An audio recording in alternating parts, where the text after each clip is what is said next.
Our next panel is from Idea to Enterprise. Collin, Bray, are you introducing yourself or am I? Collin Bray, you are President of Sales at Century 21 Cityside, and you are also wonderfully a sponsor for our Back Talks and Hive Week. So welcome and thank you very much for being here.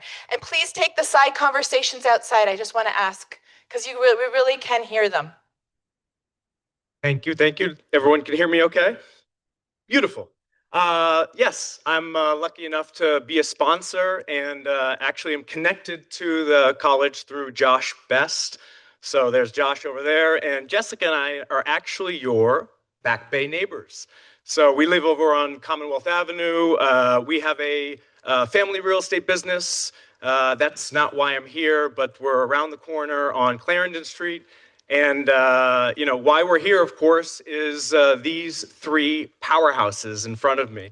And so just proud to sort of lead this, and we're going to keep it moving. I grew up in Brookline. I live in Back Bay. I've been a point guard my whole life. So I don't know if anyone here played sports, but I was a basketball player and have activated that everywhere in my life. So I promised these three, I'm going to keep the ball moving up the court. I'm going to get back on defense. I'm going to pass, and we're going to make sure that they are the stars. So that's who I am, and nice to meet everyone. Happy to be here. Okay, so let's get into it. Our first speaker today is Tania Aguilar. Do you want to come on up? These introductions are going to be fast. Graduated in 2022, yes. Came here all the way from California. Amazing. Thank you. And has a design studio called Tan. Is that correct? Excellent. Perfect. So I'm going to give you the mic, let you do your thing, and welcome.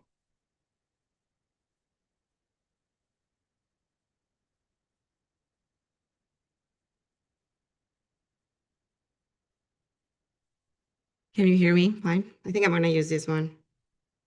Hello, everyone. Thank you, Collin. It's great to be back at the BAC now as an alum and not as a student.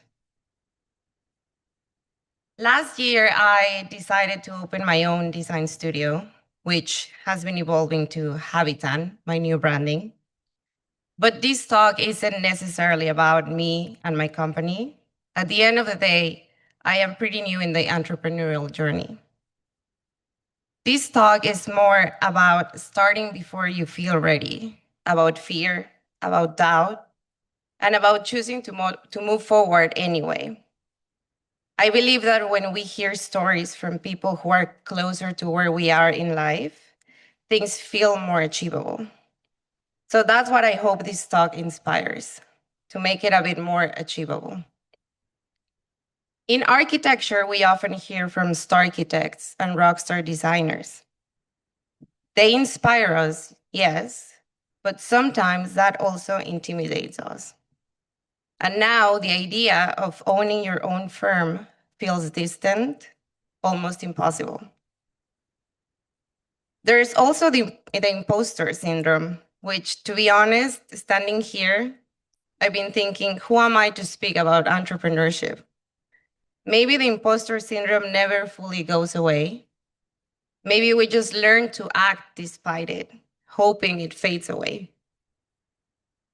Entrepreneurship isn't for everyone. And guess what? That is okay. Not because not everyone can do it, but because not everyone enjoys it. And that's tip number one. Make sure you enjoy it. Not every day is exciting. Some days are stressful and uncertain. But if you're energized by building something that's yours, that's your fuel.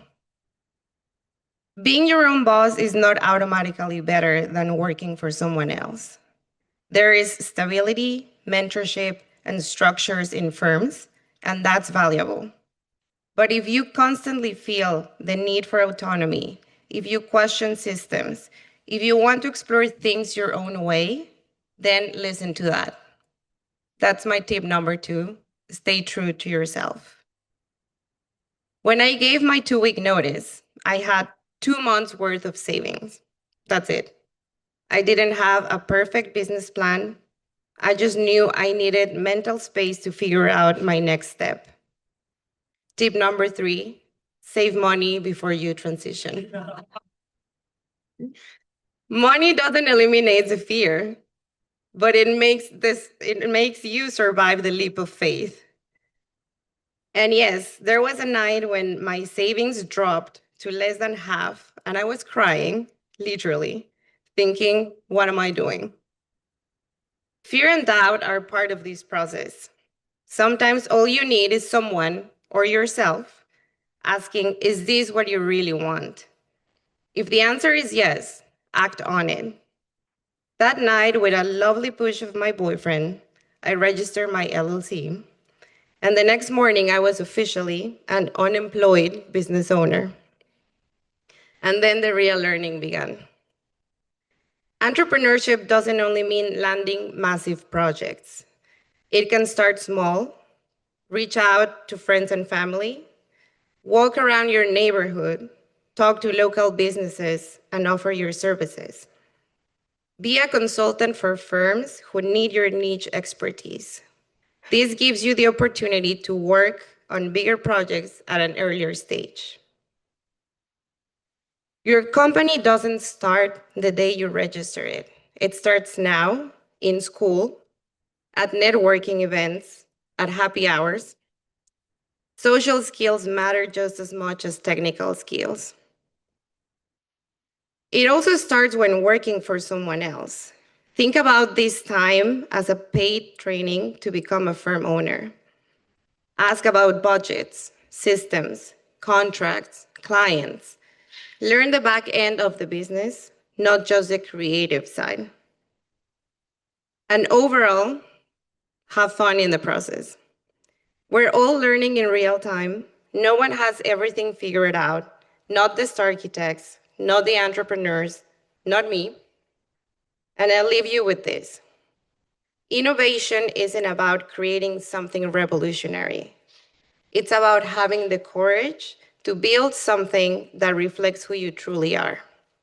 And despite all the fear and the unknowns, as entrepreneurs, we decide to do it anyway. Thank you.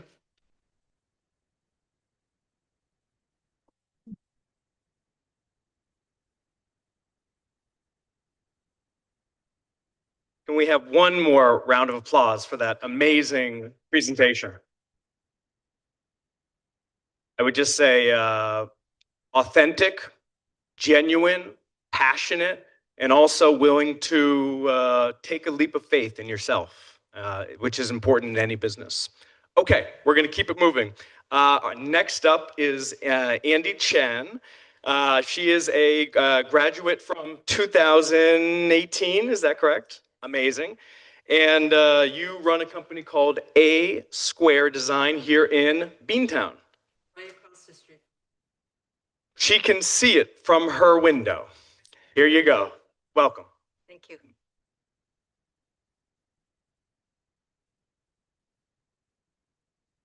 So I'm going to mute it. I'm going to use it here too. Can you hear me? Great. So I'm Anddie Chan-Patera, and I am so happy to be here to talk to everybody because I absolutely love BAC. So I'm so grateful to be part of it, and they finally give me a chance to talk. So today I'm going to talk about high performance home, which is kind of really second way into innovation and interior architecture to high performance home. So we are designing and building home from the inside out. Why? Because we wanted to understand how our clients live, how do they use the space, when do they want to have the morning coffee, where do they want to take a nap, do they entertain regularly, do they entertain frequently, and how many people. We want to know how they envision the space. And do we want to, are they planning to have kids? Do they have grandchildren? Do they have grown children? Do they have pets? How many pets do they have? Do they have cats, dogs? We want to know it all. And to us, it's really important. And we also wanted to know what kind of furniture they want. where they're going to put the couch, where do they plan to use the space, and in terms of interior materials and finishes. So why are we asking all these questions? Because we wanted to make sure we put all of those in the floor plan. We wanted to really plan out every single socket, every single switch, every single outlet. We want to know it all. And the details is all in the floor plan. So this I show a finished slab.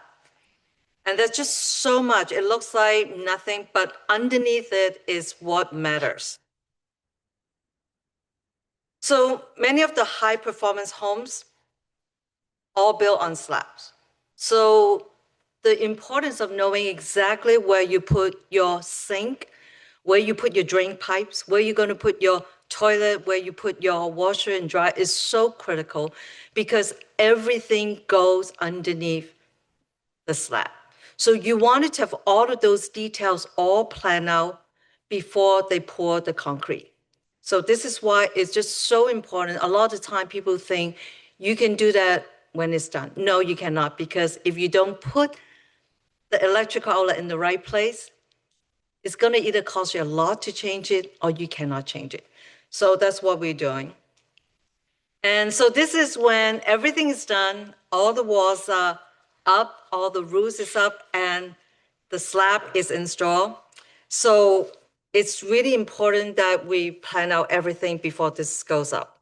Because you also wanted to know, do you want to have solar energy? Do you want to have solar power? Where are we going to connect the solar power? Where are we going to put the EV chargers? So all of those needs to be in. So we think healthy home is the new luxury. So nowadays, everybody go jogs, everybody go to the gym to do yoga and everything, right? But isn't it also important that you live in a healthy space? So our goal, and I think high performance home has become so critical because it really provides a healthy home for the inhabitants. So how do we achieve that? So this is the ERV in the system. They live in the attic, but this is the system that actually provide healthy, fresh air inside the home every few seconds. So it is basically kind of the heart of a passive house or high performance homes, because that's how it draw out all the humidity from the inside the home to the outside and bring in any cold air during the winter or bring out all of the hot air during the summertime. So it's important to understand where you're going to put them as well. So our goal is really to provide a low maintenance home, a high performance home, but it's also a home that really use little energy. As we all know, sustainability is getting so important. And in Massachusetts in particular, the energy code is very stringent. And we even have the stretch code, which is a lot more stringent than any other states in the country. So it's important. So we see design as an evolving practice, and A-Square Design is expanding beyond interiors into a broader vision of building innovation. And one of the important things is that why is interior doing this? I think that is what the importance of BEC, understanding the technology, understanding what is important, and to be a designer doesn't have to be at a stagnant. You need to move on. You need to understand what is out there. And when you grab onto a new opportunity, you have to do it. So my job is that really how to bring my company grow in a different direction we might never have thought about. But the fact that we are prepared for it, we're taking classes, we're going to all the conferences, we're learning all the new technologies that's out there. Because by the end of the day, is that how do we grow our business? So innovation is part of us. And my team embraced that. So that's really important. And we believe that a better building is to support a healthier living inside and out. And we also believe that sustainability should not be at one single timeline. It should be continuum. So our goal is to be able to build one house at a time and to help to really provide healthier living for all our clients. Thank you.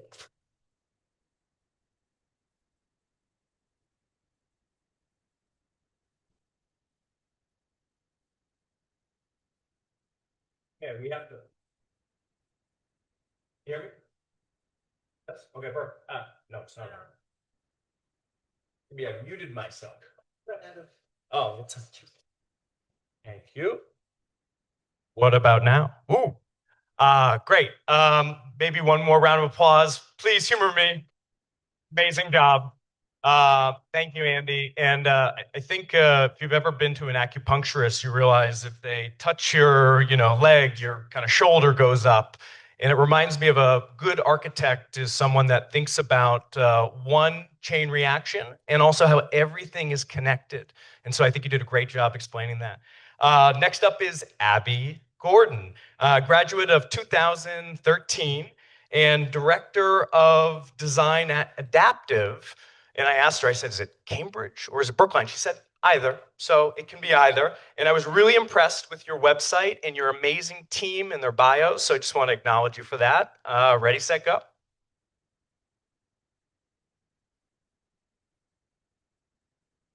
Can you all hear me? Awesome. Thank you. Thank you for that lovely introduction. So I co-founded Adaptiv, and without giving too much into the background of the firm, I just wanted to give high level that majority of our clients are NGOs and we're a nonprofit design firm. And so what I wanted to talk about today is how the spark of innovation can sometimes be within and how you can diversify your services to really meet the needs of your clients. So our clients, being NGOs, often focus their efforts on challenging issues related to healthcare, education, social and civic reform. And so we noticed a trend that people were often coming to us to solve problems that needed to be solved before we could actually tackle the design problem at hand. So internally, that was sort of our spark or innovation was how can we use our design thinking, our skill set of architects to provide more strategic services that sort of bookend the architecture services.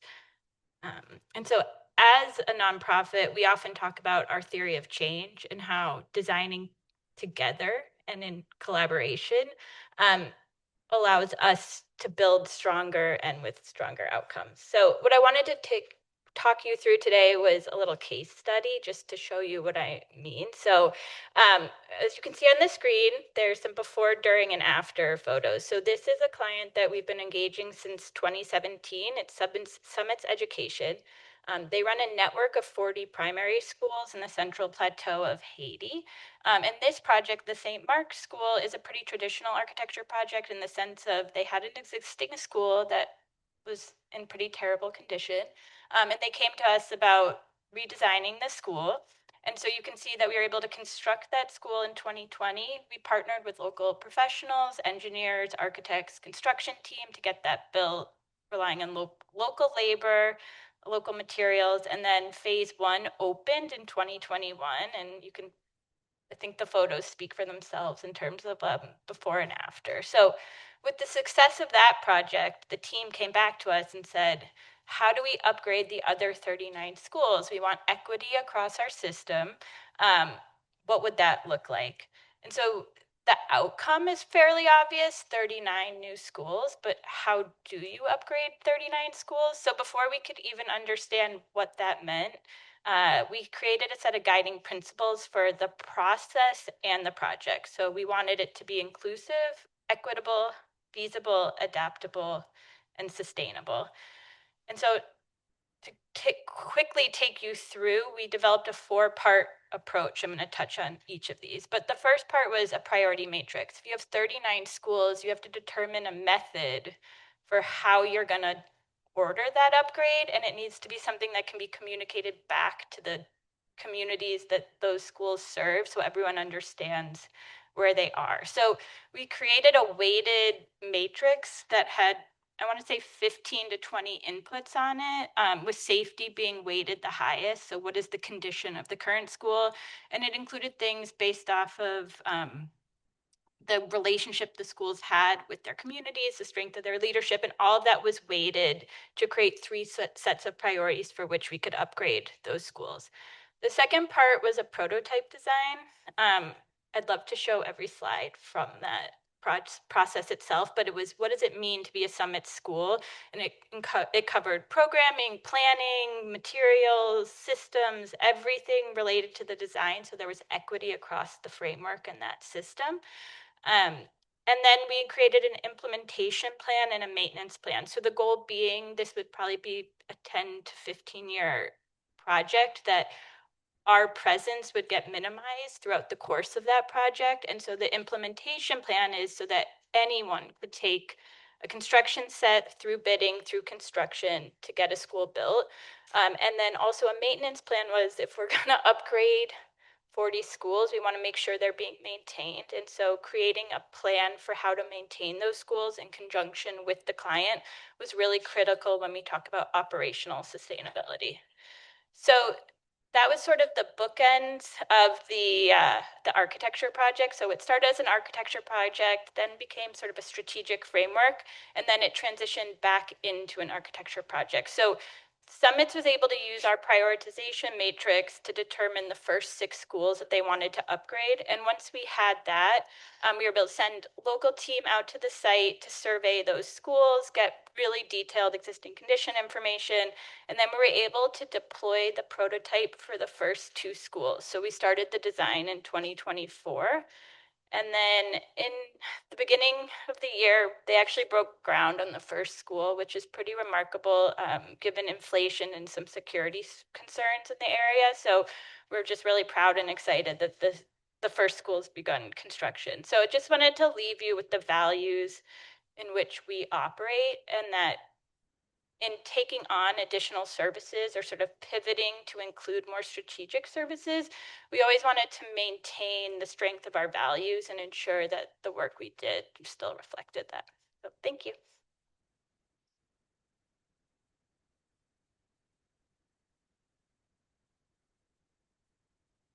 Amazing, amazing job by Abby, and I think there's something to be said for details, and having a good plan and making it work. So thank you for sharing that. I'd love to invite all 3 of you up. I guess I'm on the hot seat too, since I have a seat here, and we're gonna ask some great questions, engage our speakers, and we'll keep it moving.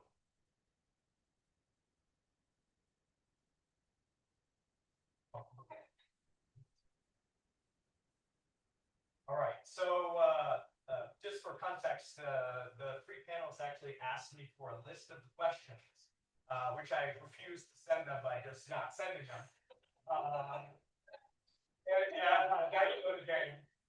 Because I think, it's the conversation, the one we're going to have without having pre-planned answers, it's a lot more fun. So I'll just start and maybe go down the line and pass the mic. If you could just share what is one thing that nobody knows about?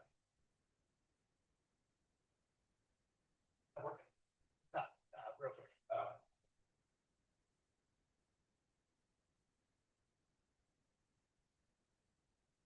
Okay.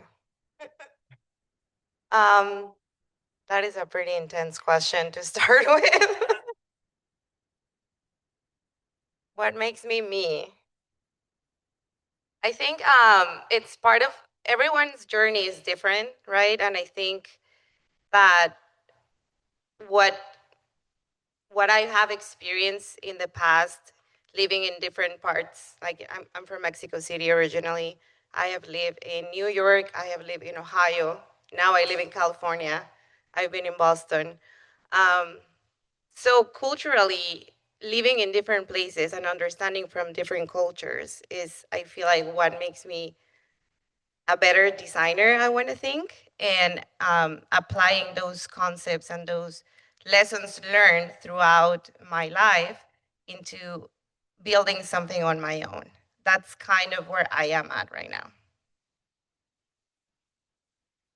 That's a great question. I often actually, one of the things just to show you, I think, who am I as a person? I talk to my husband a lot.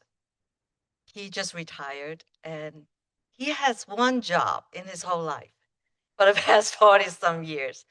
And I often tell him I would never survive. So if I count my life since I was a child to now, I must have done 40 different jobs.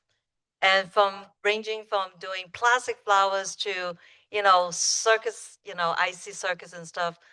And I just feel like one of the specialty that I feel that I really treasure is the opportunity to have so many different experience, because every experience I learn something out of it. Whether it is my most recent job, I work at Muji, and how did I take that as one of my opportunity, get to, what was interesting is that I must be the oldest employees they hire. So everybody I work with, they're like 18, 19, 20. So it was such a great experience because I really get to know them, and I have to start looking for conversation, like what kind of topics they're interested. And I start doing research and finding things, and what really validate that experience was that when they have their own birthday party, they invited me.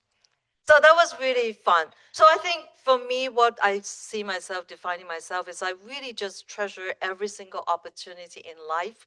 And sometimes it's not perfect, sometimes it's not great, but you take every one of them and try to incorporate it into your future life.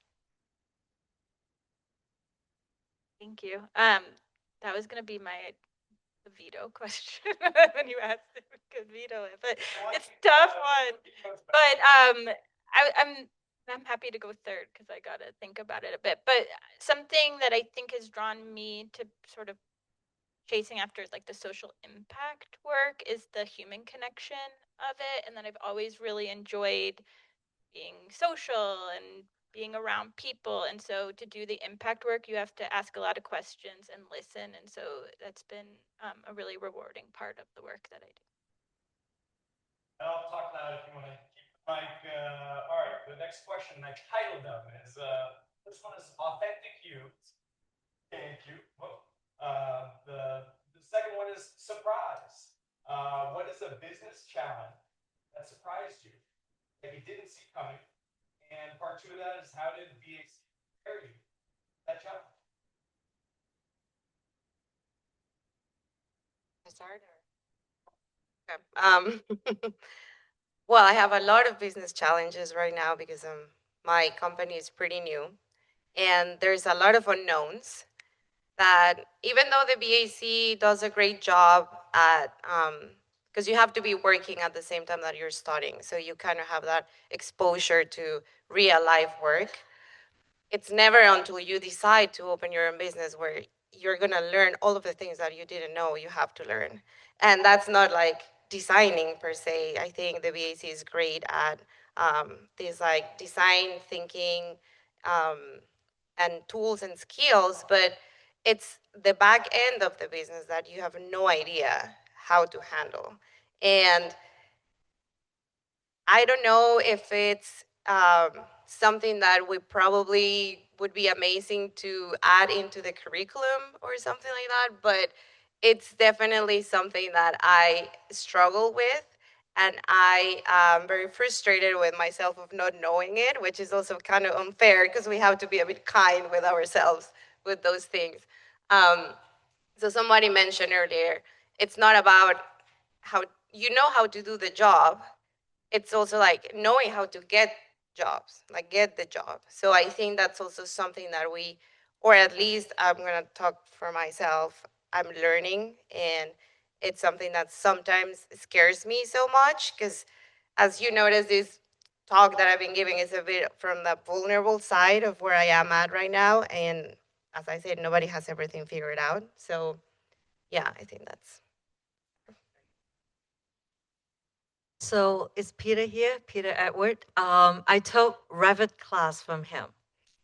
And I was really hoping once I graduate, I don't have to use it. But am I glad I really learned, and I actually get so much help from BAC, which is incredible. Darwin Fortuna, he was here yesterday. He was my tutor on Revit. I have a 7 a.m. tutor session with him every week because he has to take the kids to school. So we did that. So that was unexpected. I really wanted to just drop it, not to have to think about Revit. But the fact that I know it, it allowed me to work on my very first multi-family project with 76 units, working with 2 developers and an architectural firm. And it's because I'm able to use that, I'm able to take the plan, do the changes, even though I'm doing interior design. We have to put together the drawings, which I didn't expect. I just started my business. I thought, well, they will do it. No. So I think, so that was really, really helpful. It's something that even today, Revit is still the software we use, right? People use SketchUp and everything, but by the end of the day, we still have to put together all our drawings to the architectural firms in Revit. So that was something has been beneficial, and I'm grateful. I learned it from you, Peter. Thank you so much.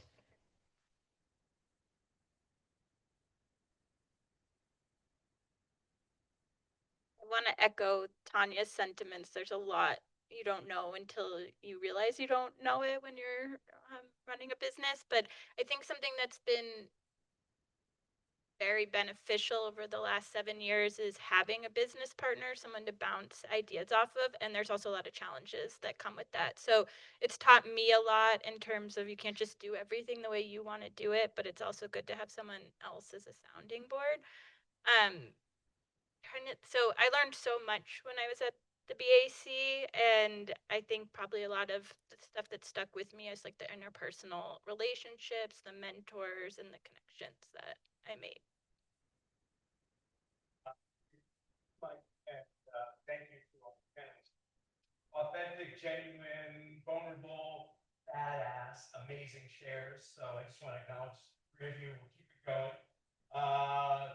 So we're going to go over to sharpening your skills. Wicked time.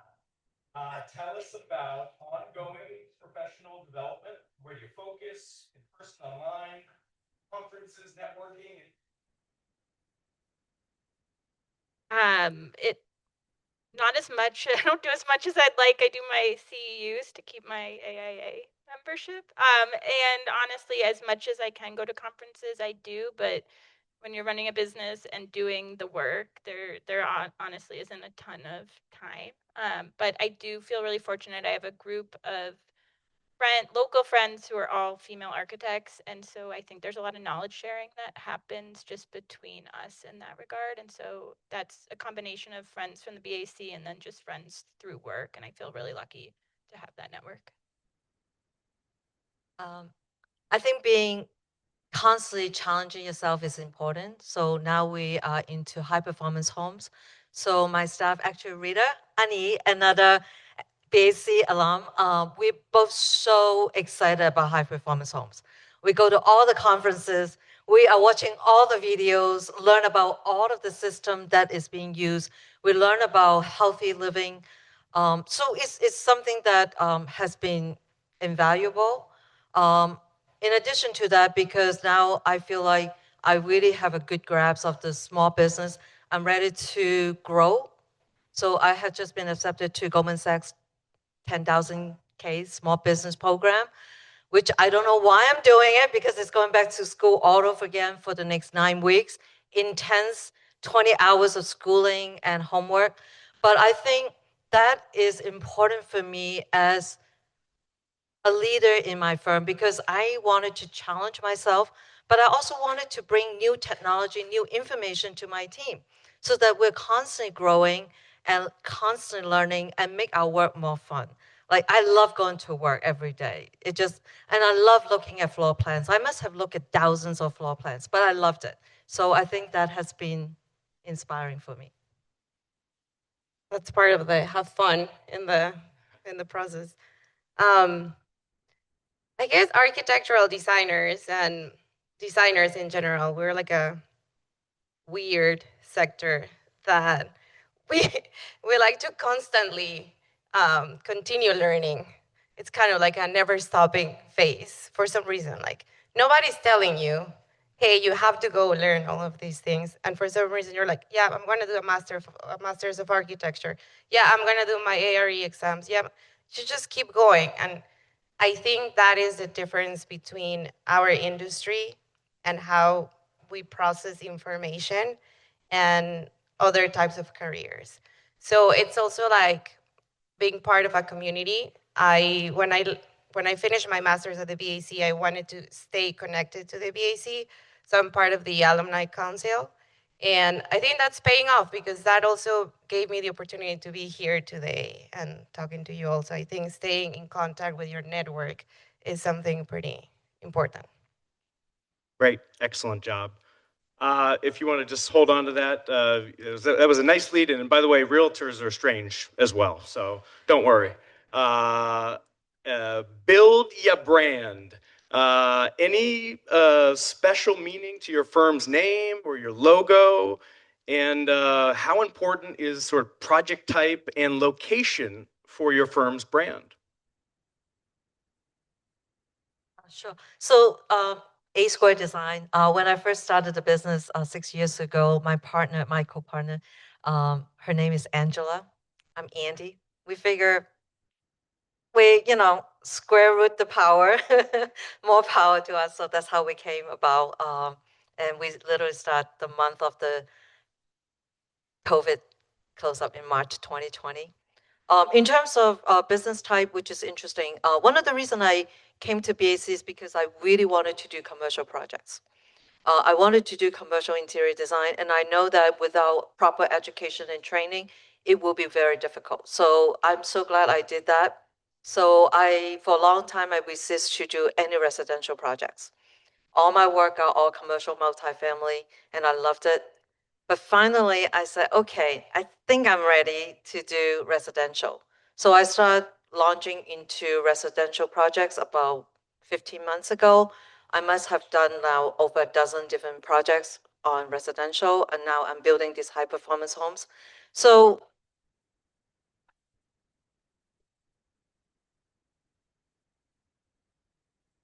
I think it is important to try everything. So I don't necessarily brand myself or, select a particular location. I think when something happens, I'll take it and go for it and then see how it goes. So we named our firm after the word adaptive without the E, speaking to the type of work we wanted to do in the context so that it should be adaptable. We did work with a branding company on our logo, who was wonderful. Shout out to Proportion if anyone needs branding. And it was a really fun process, honestly, to be on the other side of a design project, giving the feedback and learning about the way they approached the design process actually impacted how we modified and sort of started to regulate our design process. So it was a really fun project, and the A of Adaptiv sort of became the logo, and it was about having different communities come together, and we pushed them to give us, I think, 12 or 15 branding colors, which was way more than I think graphic designers like to have. And that was part of the process because we want to be able to incorporate them into our documents, and then also have this vibrancy that speaks to the work we do. And then the second question was about project type. So our work really stemmed out of working in low resource settings, mostly abroad, but with the understanding that we always wanted to do work in the United States. And so our work is mostly with nonprofits or government organizations like ministries of health. And so it's really about the type of client that we're working with. And we do a lot of schools or hospitals, master plans, social and civic projects, but it's really about the headspace that the client is in more than the specific building type. Well, it's kind of like an exciting question because I literally finished the website and the business cards this month. So yeah, I've been working with one of my best friends is an amazing graphic designer, and she helped me with the naming and the logo. And it started as Tan Design Studio because for Tania Aguilar, which is my name, and It evolved into Habitat, which is because I'm designing the spaces that we inhabit, and it's also Habitat because it also has the termination of my name, so it was kind of like a mixed word there. But yeah, I want to focus more on like commercial projects, but at the same time, I am in that stage that honestly, I don't want to probably like close my opportunities into like a specific niche. Maybe it's too early to do that. So who knows? It's gonna keep evolving. Great, great work. And in the creative process, obviously at the moment, and which sort of leads us into our next question about health and wellness. What supports your energy, your creativity, and your spirit in the sort of day-to-day work grind? Hot yoga. That supports my energy 100%. I am enjoying my life in Long Beach, California right now. Definitely walking to the beach has changed my mindset into many different ways. So I think you need to find a work-life balance 100%. But also, there's deadlines. Also, you have to put up more hours. So it would just be different for everyone. Thank you. I think one of the difficulty for me is for a long time, I was able to spend a lot of time with my friends, and recently I don't. So I think once in a while, I just sit back. I take like an hour, just sit down and start sending texts and pictures to my friends and everybody, just kind of connection. Because I think missing that is a loss. So I constantly do that. And with my family, I also make sure that unless it's a really urgency, we try to get off work by no later than 5. And we don't work on the weekend. And on my staff, rarely, I think I have asked twice in my past 6 years to ask if they can help me to finish a project because it's an expected deadline on the weekend. Other than that, I don't. And of course, me being the owner, once in a while I have to do extra work, but I really try to make sure I balance that. And to make it fun, every time there's a new restaurant, there's a new hotel open, I need to look at the interior, right? So as a benefit, so I know what is out there. So I try to take those little things as my enjoyment. Yeah, I echo that sentiment of work-life balance and ensuring, if someone is chronically having to work over the 40 hours a week that they're being paid to work, that's a managerial problem. And so it's something to just think about. I also would joke because in a previous iteration of my career, I worked on large pediatric healthcare projects in the US, and you'd often have meetings interrupted because someone code red and the physicians needed to leave. And we aren't saving lives, so we don't need to act like the deadline is, a life or death experience, especially when you're working with people that are doing that. Great. Excellent. Just to keep us on time, we've got 2 more questions and then 1 to finish up at the end with each speaker. So we're going to do our best to keep on time. Soft skills, AKA emotional intelligence. Tell us about your secret power to finding new clients, to maintaining new clients, and anything that you can share to the BAC students about how to sort of fill your pipeline. I'd love to know the answer to that also. No, it's really about relationship building and connecting and sort of seeking out opportunities. A lot of our work is mostly word of mouth, and that has to do with working abroad. And so whether it's like connecting with a foundation that has another grantee that they want to connect you with, or a client was at a conference and they recommended you to one of their peers. So it's been a lot of word of mouth, but also a lot of repeat work and maintaining relationships. And I always joke, I have lunch about once a month with a client who lives in my neighborhood. So, she's become a friend. And I think being able to have that type of relationship is important to the success of a project. Thank you. Yeah, I think having, just keep yourself out and I find myself a few times that when I really don't feel like going out for a meeting or event, and that's when I met my potential clients. So I keep reminding myself it's important to be out there.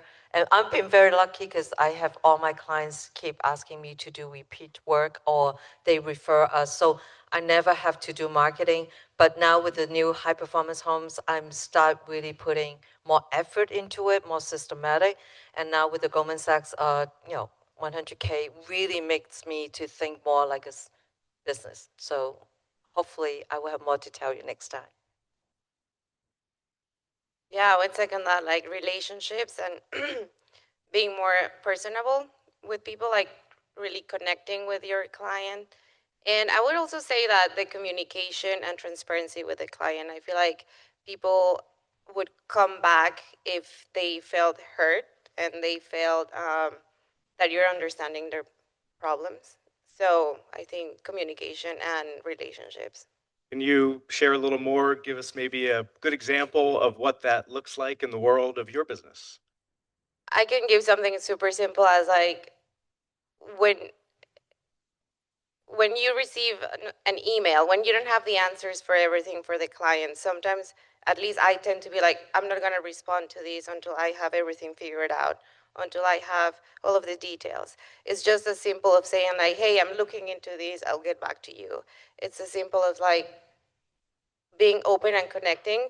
And I learned from a mentor from a previous company that I work at. It's like she always kept reminding me like you're not going to have all the answers all the time, and I think sometimes that paralyzes us. And I think it's better if if you're honest and you're like, hey, I'm looking into it, and then you do your job and go and research whatever you need. But I think it's that connection with the client of saying like, hey, I'm here and I am looking into it. Yeah, I agree with that. And actually early on in my career in the new business, I had kind of make a kind of promise to myself, if I receive a submittal from my client, I turn around in less than 24 hours. If I cannot, I let them know when I can do it and ask them when do they need it. Because I think keeping up with that kind of responses is really important to keep your relationship. So yeah, I think having a good relationship and good communication is important. I agree with all that. Excellent. I do too. And sometimes putting people in team chats with team names, and we call it playing offense. If you can get to a client first before they say, hey, what's going on? Or I was thinking of you. Often, when we're thinking of somebody, somebody else is thinking of us, especially a past client. So we have about 5 minutes left, so we're going to wrap up. And if you could, we'll keep our answers laser so we can get to these last two questions. Final question is, what leadership skills are you working on now? Any that are uncommon? Anything you can share about where your focus is? Well, from a leadership perspective, I'm working on not being able to relinquish control to other people so that everyone has the opportunity to contribute, and I'm not micromanaging the process. That would be what I'm personally working on. Can you tell us about your team and what your most important hire during your team building? Because I think you have a pretty incredible team. Yeah. So, well, the Adaptiv team is international, which is interesting because we often will hire someone that we've only ever met virtually. I don't know if one member of the team could be valued more than another member of the team. But most of our hiring has been through recommendations of word of mouth. So similar to how we get business, that's how we've attracted talent. Great. Do you want to hold on? Sorry, I'll just. All right, go ahead. Pass. We'll come back to. Actually, yeah. Why don't you hold on? And yep, we're gonna wrap now. Do you want to? Do you want to have one final message for the audience here and online, or do you have a favorite quote that you want to share? Anything to take us home? I want to thank you for your time, and it's amazing to be able to come back to the BAC and share my story with you all. And the BAC gave me a really strong foundation for my career, so I'm thankful for it. Thank you. Same question to the last two, and then we'll be done. Be curious and also really need to enjoy your work. Well, as I already said, not everyone has everything figured out, and we just do it anyway. So. Round of applause.